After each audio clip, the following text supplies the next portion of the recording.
در زمانی که ایران زخمی و بیپناه به نظر می رسید، دشمنی که 140 سال پیش تحقیر شده بود، جرأت کرد تا دوباره به ایران حمله کند و شهر به شهر به سمت دروازه پارس پیشروی کرد. اما تقدیر ایران امیدش رو به یک تنگه باریک گره زد. تنگه‌ای که آخرین دیوار دفاعی ایران شد، جایی که تاریخ ایران و جهان تغییر کرد. در این تنگه گروهی اندک از فرزندان دلیر ایران بر قله‌ها و میان صخره‌ها شجاعتی نشون دادند که کوههای زاگرس با آنان هم قسم شدند تا قدرتمندترین و شجاعترین و شکست ناپذیرترین ارتش جهان را زمینگیر کنند. سال 334 پیش از میلاد امپراتوری هخامنشی همچنان از شرق تا غرب جهان گسترده بود و داریوش سوم بر تخت شاهنشاهی ایران حکومت میکرد. اما در درون این عظمت ترک‌های پدیدار شده بود. فساد دربار، بی‌توجهی به امور حکومتداری و نارضایتی در بخش‌های مختلف پایه‌های این امپراتوری بزرگ را سست کرده بود. در همین زمان در غرب و در همسایگی ایران قدرتی تازه در یونان بر سر کار اومده بود. قدرتی که چشم به مرزهای هخامنشیان دوخته بود. خبر ضعف داخلی ایران به یونانی‌ها رسید و همین شد جرقه‌ای برای آغاز نقشه بزرگ، حمله به ایران. یونانی‌ها از تنگه داردانل که اون زمان بخشی از سرزمین‌های هخامنشی بود عبور کردند و در نبرد ایسوس با ارتش ایران روبرو شدند.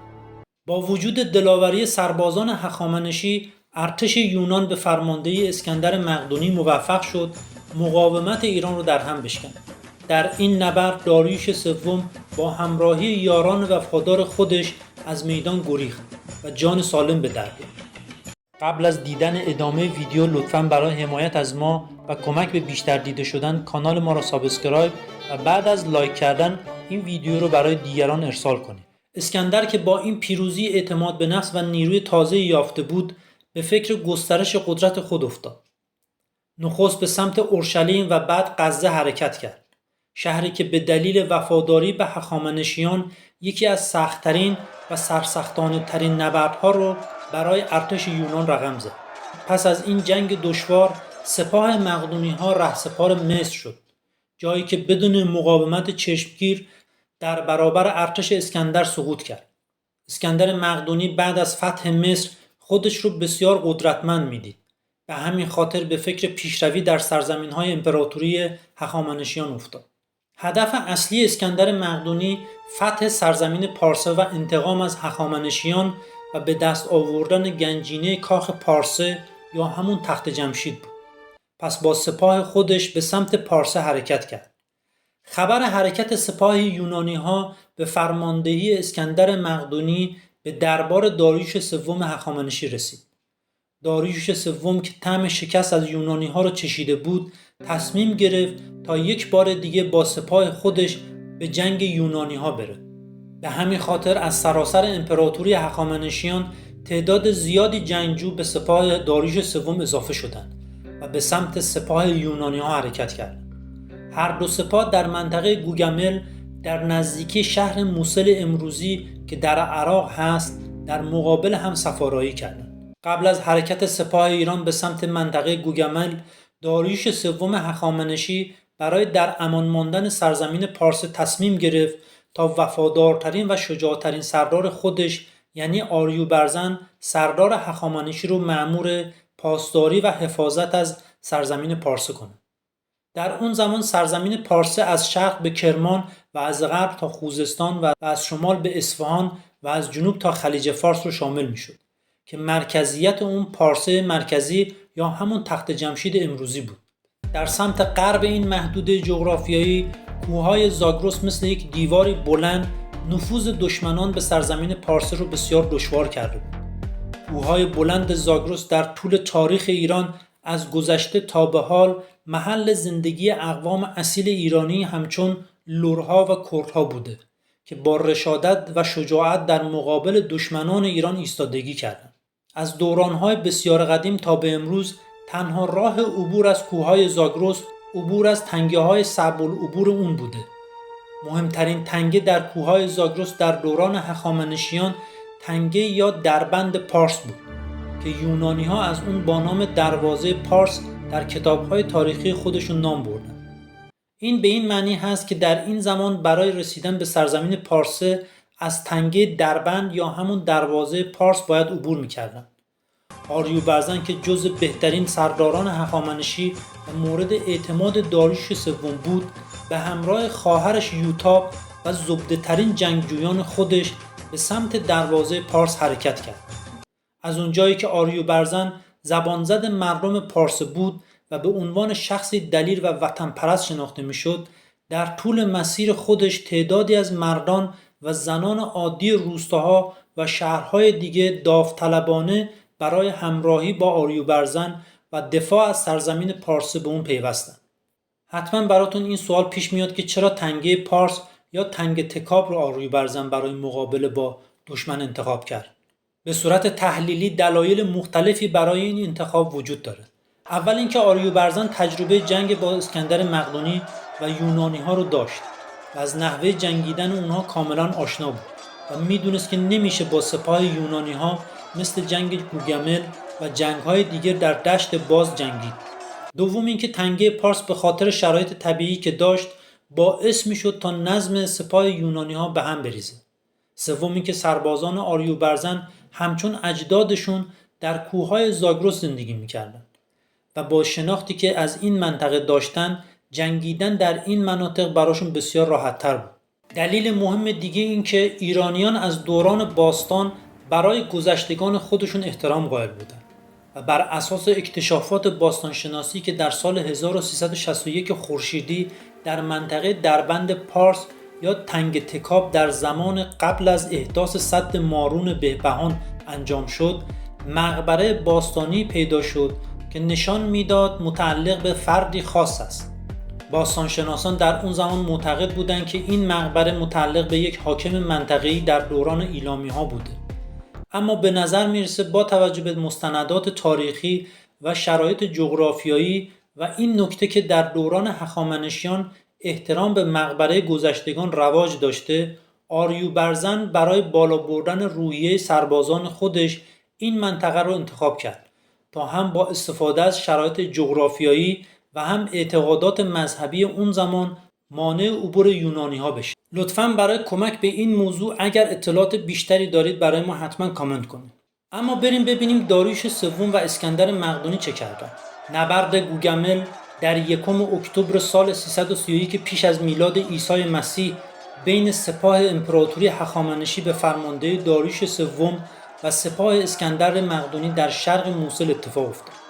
در نهایت سپاه هخامنشی با وجود برتری تعدادی نسبت به سپاه یونانی ها با فرار داریوش سوم هخامنشی شکست سختی متحمل شد.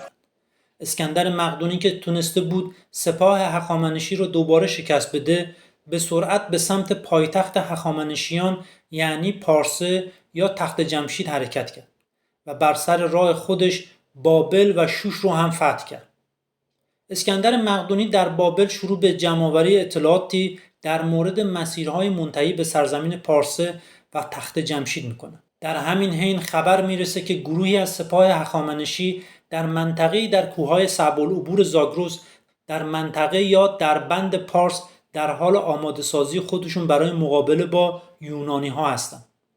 اسکندر مقدونی با کسب اطلاعات بیشتر از این نیروهای هخامنشی به این نتیجه رسید که نیروهای هخامنشی مستقر در تنگه دربند پارس شامل زبده‌ترین و جنگاورترین سربازان پارسه هستند. پس با مشورت سرداران و بزرگان یونانی از جمله ارسطو فیلسوف معروف یونانی از ترس اینکه مبادا نیروهای هخامنشی از پشت سر به اونها حمله کنند تصمیم گرفت تا سپاه یونان رو به 2 دسته تقسیم بکنه. گروه اول به فرماندهی شخصی به نام پارمنیون به دستور اسکندر مقدونی از سمت راه شاهی و از مسیر جلگه‌ای به سمت سرزمین پارس یا همون تخت جمشید حرکت کرد و دسته دوم به فرماندهی خود اسکندر مقدونی از مسیر کوههای برافراشته زاگرس به سمت سرزمین پارسه حرکت کردند. اما بریم ببینیم در تنگه دربند پارس یا همون دروازه پارس چه خبر است. قبل از دیدن ادامه ویدیو لطفاً برای حمایت از ما و کمک به بیشتر دیده شدن کانال ما را سابسکرایب و بعد از لایک کردن این ویدیو رو برای دیگران ارسال کنید. خبر حرکت سپاه یونانی ها به سمت دروازه پارس به گوش فرمانده نیروهای هخامنشی مستقر در تنگه پارس یعنی آریوبرزن رسید. آریوبرزن که تجربه نبرد با یونانی ها رو داشت به خوبی میدونست که مقابله با سپاه قدرتمند یونانی ها کار بسیار سختی است و میبایست با خرد و دانایی و استفاده از اقلیم منطقه و میهم پرستی یاران خودش مانع عبور یونانی ها از تنگه دربند بشن. پس تصمیم گرفت که در ابتدا نیروهای یونانی رو در تنگه پارس معطل بکنه تا با کمک سرمای زمستان بتونه یونانی ها رو از بین ببره و با پیروزی بر اسکندر به سراغ دسته اول یونانی ها که از مسیر جلگه به سمت تخت جمشید رفته بودن بره. آریوبرزن دستور داد تا در باریکترین نقطه از تنگه پارس دیواری بلند از سنگ ساخته بشه. این دیوار بلند با همت و از خودگذشتگی مردان و زنان پارسه و یاران آریوبرزن در فرصت کمی ساخته شد و همچون دژی استوار و سدی محکم در تنگه پارس خودنمایی میکرد. از طرف دیگه آریوبرزن با سازماندهی سربازان کمی که داشت منتظر رویارویی با ارتش قدرتمند اسکندر مقدونی شد. در کتاب‌های تاریخی یونانی در مورد تعداد یاران آریوبرزن به نظر میرسه که بزرگنمایی شده باشه، اما آنچه که مسلم هست اینه که با توجه به وضعیت کوهستانی منطقه دربند پارس حضور تعداد زیادی از یاران آریوبرزن امکان پذیر نبوده و به نظر میرسه تعداد سوار نظام آریوبرزن 40 سواره و تعداد سربازان پیاده 500 تا 1000 نفر بودند. اما برگردیم به اسکندر و سپاه یونان. اسکندر بعد از مشورت با فیلسوف بزرگ یونانی یعنی ارسطو و سرداران با تجربهش به این نتیجه رسید که برای عبور از کوههای زاگرس و رویارویی با سربازان ایرانی باید از سربازان زبده که سرعت بالایی دارن استفاده کنه. پس به گفته تاریخ با تعداد 24000 تا 40000 سرباز که سلاح‌های سبک داشتن به سمت دروازه پارس حرکت کرد. سپاه اسکندر به دلیل داشتن تجهیزات نظامی سبک و چابکی که داشتن ظرف چند روز به منطقه دروازه پارس رسیدند. یونانی‌ها خطر حمله ناگهانی رو درک کرده بودند و به خاطر مسیر صعب العبور تنگه پارس با احتیاط و در ردیف‌های کمتری حرکت می‌کردند. یونانی‌ها در طول مسیر حرکت خودشون منتظر این بودند تا نیروهای هخامنشی از روبرو با اونها برخورد کنند.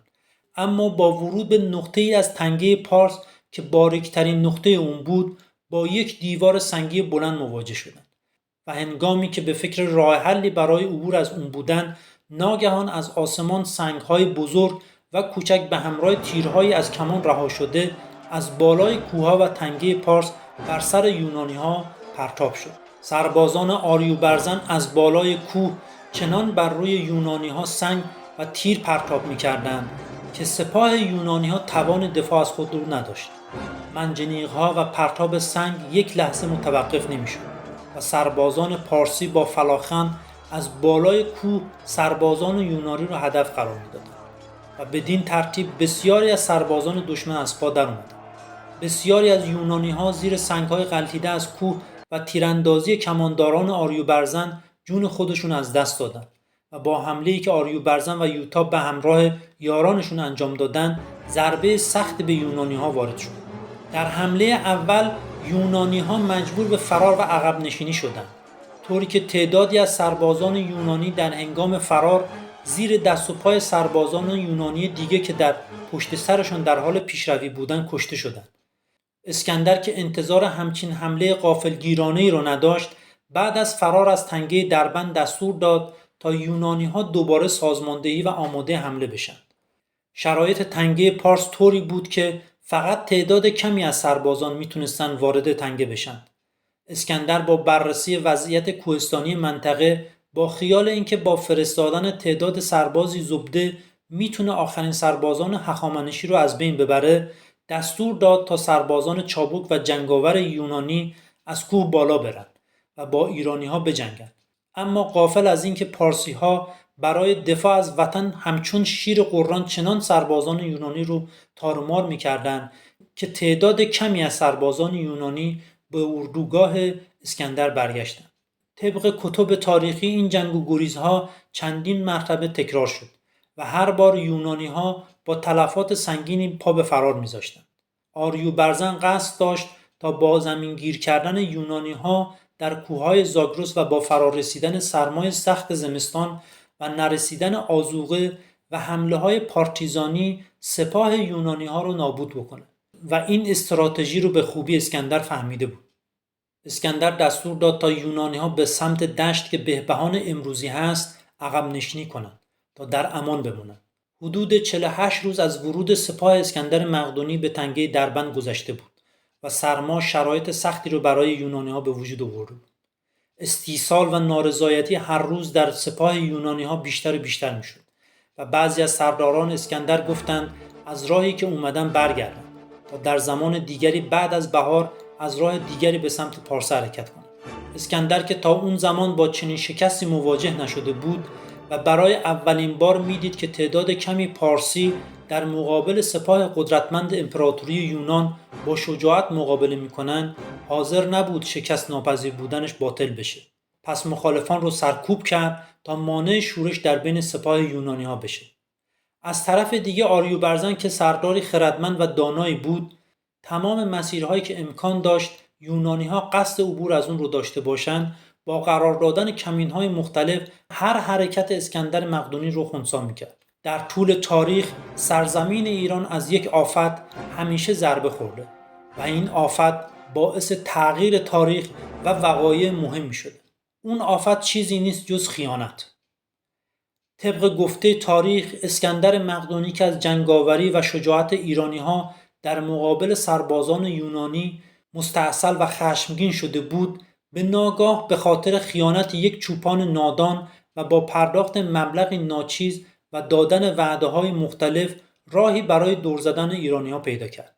چوپان به اسکندر گفت که راهی بلد هست که از اون طریق میشه دروازه پارس رو دور زد و به پشت نیروهای آریوبرزن رسید.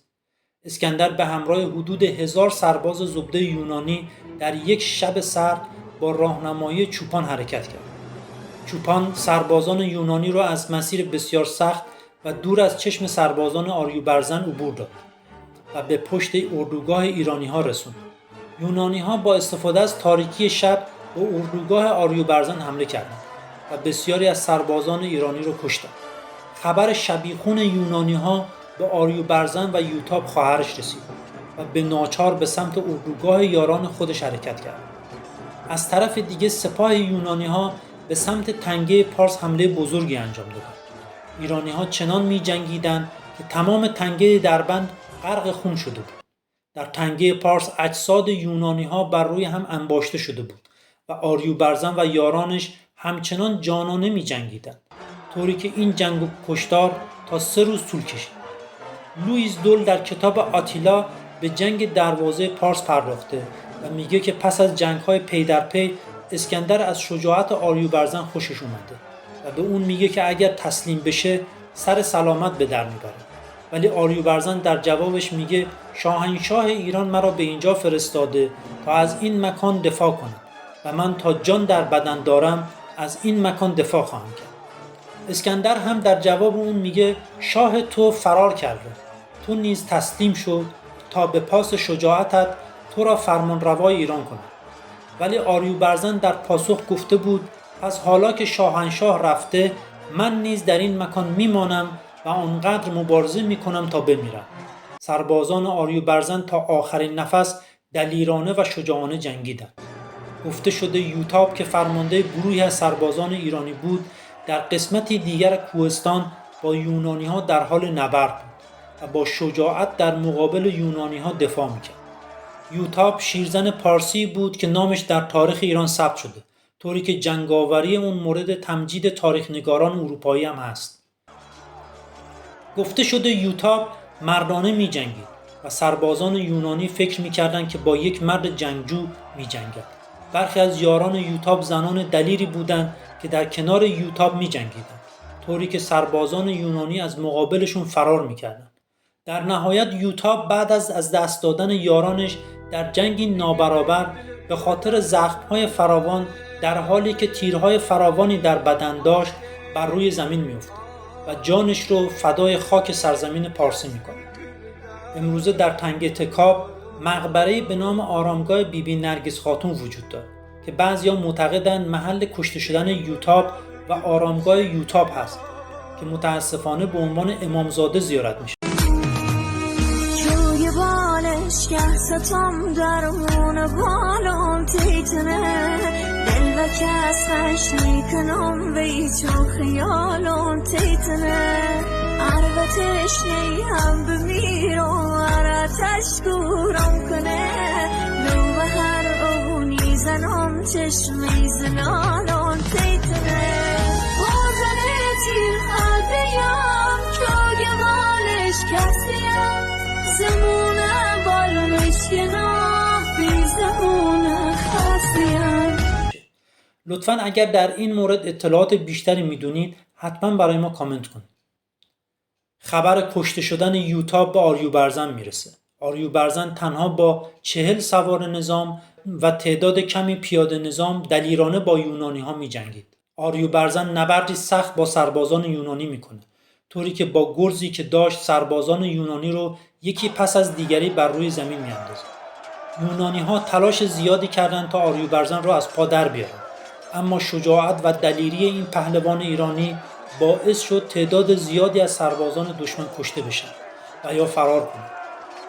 در بعضی از کتب تاریخی گفته شده که آریوبرزن بعد از شکستن حلقه محاصره به سمت پارسه یا تخت جمشید عقب نشینی میکنه که با ارتش یونان که از جلگه رفته بود مواجه میشه و با یونانی ها در دشت‌های پارسه میجنگه و در همونجا هم کشته میشه. اما برخی دیگر از تاریخ نگاران معتقدند که آریوبرزن در همان تنگه دروازه پارس در حال نبرد با یونانی ها کشته شده و در بالای کوهی که امروزه به نام دروازه پارس معروف هست به دستور اسکندر مقدونی با احترام دفن شده. اما آنچه که مسلم هست، آریوبرزن پس از دفاع جانانه از وطن و بعد از کشته شدن تمام یارانش تنها و یک تنه با یونانی ها می جنگه، طوری که یونانی های زیادی رو از پای در آورد.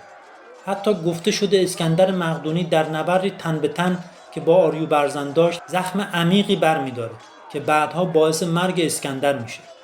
اسکندر زمانی که میبینه خودش حریف آریوبرزن نمیشه و به خاطر زخمی که داشت دستور داد تا با تیر و کمان و نیزه آریوبرزن رو هدف قرار بدن، اما آریوبرزن همچنان جانانه میجنگید و هر زمان تیر یا نیزه‌ای بر بدن اون فرو میرفت فریادی بلند سر میداد و به سمت سربازان یونانی حمله میکرد و این گونه بود که وفادارترین سردار هخامنشی و ایران از پای در میاد و جان خودش رو فدای خاک میهن میکنه و با خون خودش تاریخ ایران رو رقم میزنه. اسکندر مقدونی که تحت تاثیر شجاعت و وفاداری اون قرار گرفته بود دستور داد تا جنازه آریوبرزن با احترام در مقبره گذاشته بشه. به نظر میرسه که پیکر بیجان آریوبرزن در همان آرامگاه یا زیارتگاهی که در تنگه پارس قرار داشت گذاشته میشه.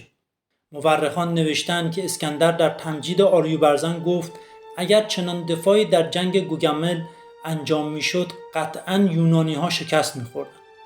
امروزه محل جنگ دروازه پارس متاسفانه به خاطر ساخت سد مارون در نزدیکی بهبهان در زیر آب رفته و دیگه امکان بررسی و اکتشافات بیشتر وجود نداره. با بررسی کتب تاریخی و وضعیت جغرافیایی این نبرد میشه احتمال داد که مقبره آریوبرزن همان مقبره‌ای است که در سال 1361 کشف شد و به خاطر ملاحظات خاصی از اون با عنوان آرامگاه سردار ایلامی نام برده میشه و الان زیر آب قرار داره. اشیای کشف شده این آرامگاه در موزه ملی ایران نگهداری میشه. نظریه دیگه‌ای هم وجود داره که گفته شده آرامگاه آریوبرزن در مقبره بالای کوه در منطقه فهلیان فارس قرار داره که به داوود دختر معروف است.